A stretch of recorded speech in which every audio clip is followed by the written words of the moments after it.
começar aqui com outra aula, certo? Que chama diarreia, beleza? Então vamos lá.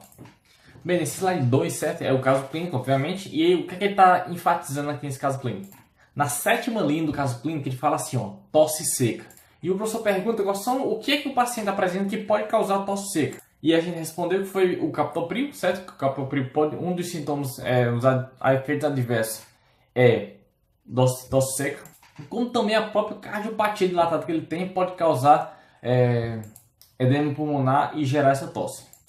Bem, nesse slide 2, certo? Eu falei sobre refluxo, certo? Aí o professor apenas para introduzir falou, se tivesse suspeita de refluxo, qual o exame que você faria para diagnosticar refluxo? pH-metria, certo? pH-metria é igual a refluxo. Já que no slide 3, certo, ele introduz um novo sintoma que foi a diarreia em grande volume, certo? E vamos destrinchar esse caso clínico. Beleza, e a primeira coisa que ele falou foi definição de diarreia. Qual é? Quando o paciente vai mais de 3 vezes ao dia no banheiro e as fezes estão amolecidas ou líquidas. Na 3ª linha, certo, do slide 3, ele fala que fezes flutuam no vaso. Isso fala a favor de esteatorreia, certo? Gordura nas fezes faz com que elas flutuem. Bem, aqui ele atribui a diarreia a metformina, o que realmente é uma coisa verdadeira. Metformina geralmente causa diarreia. Bem, o que é que pode se concluir disso, certo? Diarreia com fezes que flutuam no vaso, então tem esteatorreia. Esteatorreia é geralmente associado a síndrome de má absorção. Bem, certo? E o que é já sabido que você tem esteatorreia, você não tem má absorção apenas de gorduras, você tem a má absorção de outras coisas, como o quê? Ferro e vitamina B12. A má absorção de ferro e vitamina B12 já explica bem a maior parte desses sintomas. O ferro, certo, vai dar uma anemia ferropriva, gerando esse estado de hipocoração. Essa língua vermelha e brilhante, chamada glossite, e esse fissura de ângulo, certo, de ângulo dos lados, chamado de queilite angular, isso você pode também atribuir a deficiência de ferro e de vitamina B12. O professor acabou de falar que isso aqui vai ser questão de prova, certo? Então, enfim, foco em diarreia. No caso aqui do fígado palpável, certo? Com micronodulações, fala a favor de cirrose. E essa cirrose pode ter sido causa dessa diarreia. Por quê? E da esteatorreia também. Se tem cirrose, tem diminuição da função hepática. Se tem diminuição da função hepática, você pode também ter uma deficiência na produção da bile, certo? Deficiência na produção da bile vai gerar uma não emulsificação concreta da gordura. A gordura não é absorvida, continua no vaso intestinal, causando diarreia e esteatorreia. No caso, a gente tem um quadro típico aqui de pellagra, certo? Pellagra também conhecido como a doença dos 3Ds, que é diarreia, que ele tem, dermatite, que lá na penúltima linha você lê aqui, manchas melânicas em ambos os tornozelos, certo? Dermatite. E você tem também demência, certo? Então pelagras são os 3Ds, diarreia, dermatite e demência. Geralmente causado pela deficiência de D3, certo? B3 na verdade, vitamina B3. Se lá na prova tiver B3, certo? Você marca. Se tiver niacina, você também marca, certo? Niacina e B3, mesma coisa. Bem, aqui o professor está falando várias causas que pode gerar diarreia. Tanto diarreia como também síndrome de má absorção. O álcool, certo?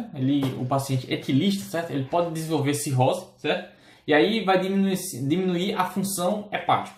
Isso por si só já pode causar diarreia, como também pode causar hemorragia, como também pode causar esteatorreia.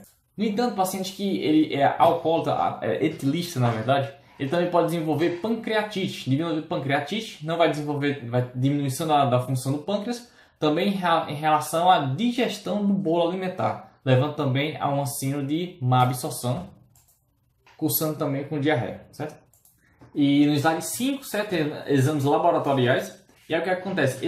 Essas enzimas normais, só que o gama-GT aumentado, fala a favor do que? Álcool causa isso. Álcool e algumas drogas, certo? Mas no caso aqui seria álcool, que gera um gama-GT elevado, só que as enzimas estão normais. Aqui no exame a gente pode ver também a albumina está baixa, certo? E isso pode estar causando, isso pode não. Isso é o fator causador do edema, certo? Médios inferiores. Uma doença também conhecida como Kwashiorkor, certo? É um caso de desnutrição, certo? Mas desnutrição basicamente simples. Deve ser um paciente que bebe muito em vez de se alimentar, ele bebe, certo? Porque a bebida é muito calórica, certo? Mas não é nutritiva, digamos assim. Então o paciente não sente fome, mas está desnutrido. Pronto, agora o professor fez uma pergunta tipo assim: o que devemos fazer, se eu ajeitar o foco? O que devemos fazer para saber se ele realmente tem uma síndrome de má absorção? Um dos testes é saber se tem gordura nas fezes, certo? E o nome do teste é teste de Sudan. E é para você saber se realmente aquela exame específico é sinal de uma má absorção, você faz dosagem de gordura nas 24 horas. Dosagem de gordura nas fezes de 24 horas. Outro teste é o teste da expiração, certo? Expiração, soltou. Isso você pode usar para lactose, você pode usar para glicose, você pode usar para gordura também, certo? Você dá o alimento e aí depois de um tempo específico você faz a dosagem de hidrogênio na expiração. Aí você consegue ver se está tendo de má absorção ou não. Teste da expiração. Pronto, saindo dos exames agora, certo? Que é o Sudan, que a gente pode saber de gordura, dosagem de gordura nas fezes de 24 horas e também o teste da expiração. São esses 3 testes basicamente que você pode usar para não somente para gordura, mas para outros testes, certo? Glicose, lactose, qualquer síndrome de má absorção, certo? Agora vamos entrar em causas, certo? Quais são as causas, as etiologias da má absorção? A primeira que o professor falou é a doença celíaca. Que a doença celíaca, certo, é uma intolerância ao glúten. E para você saber se você tem essa intolerância, você tem 2 testes para se fazer. O teste da antitransglutaminase intersticial, certo? IgA, que você faz. Teste da transglutaminase intersticial, IgA. Isso é um teste. E outro teste é a antigliadina, certo? Também IgA. E você também tem um teste da biópsia, certo? Você faz uma biópsia da luz intestinal e você analisa como é que está a mucosa. Se a mucosa tiver... Enfim, você vai conseguir identificar através de biópsia também. No caso, para você confirmar, você faz a biópsia.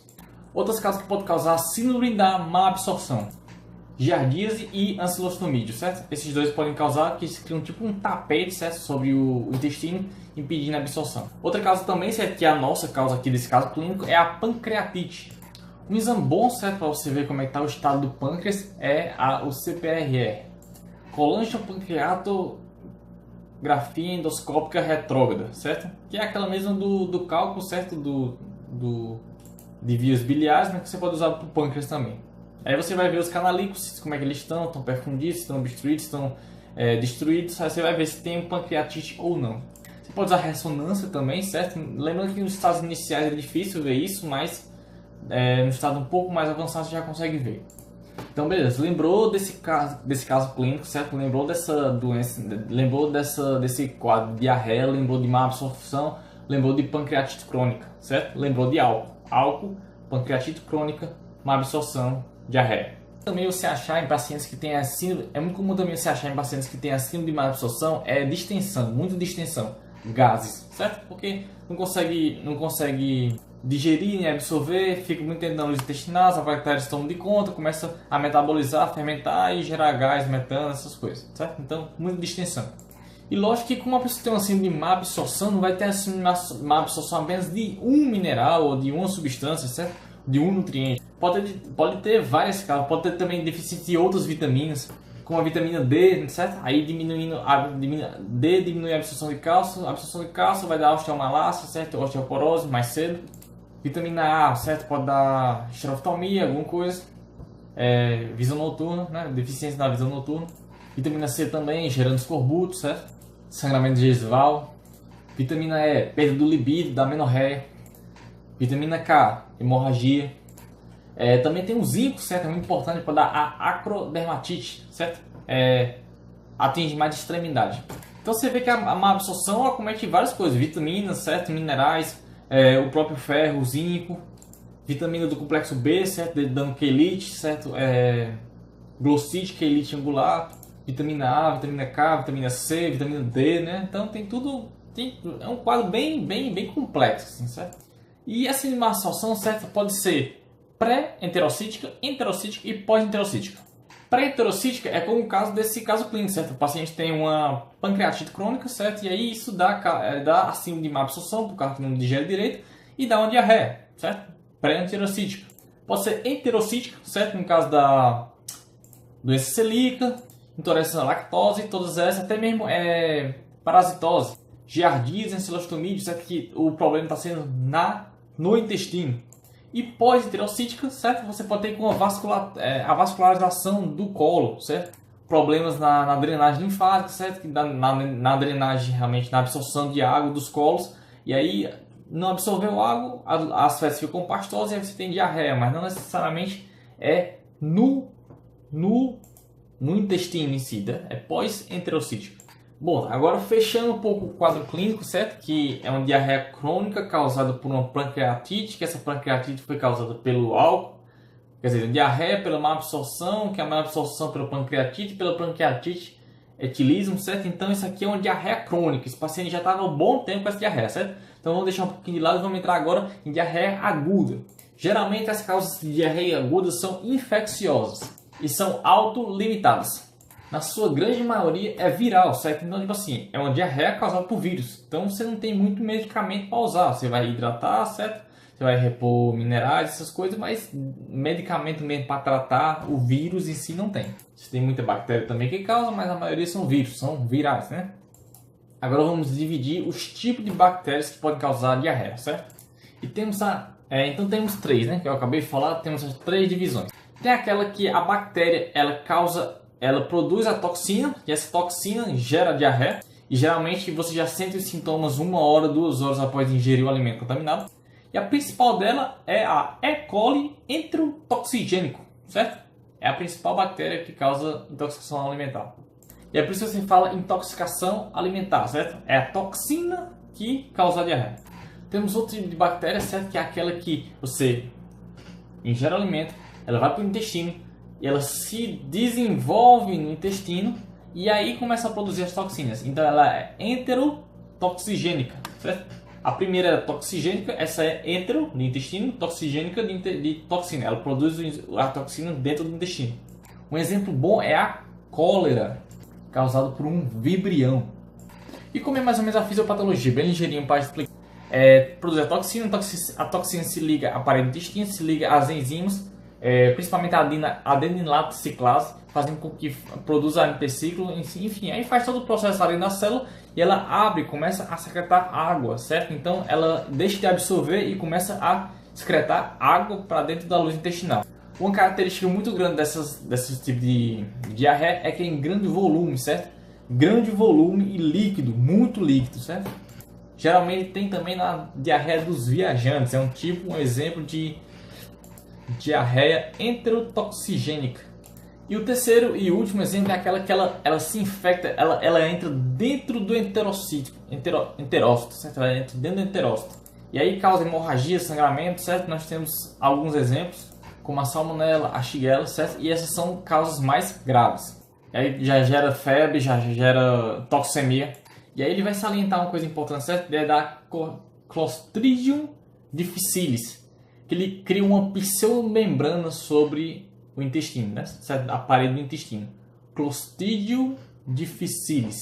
Ele enfatizou bem isso aqui. Espera aí que eu vou abrir aqui a janela. Pronto, agora acho que melhorou um pouquinho. E aí como é que você vê a fisiopatologia, certo, do desenvolvimento do Clostridium difficile? O nome já está dizendo.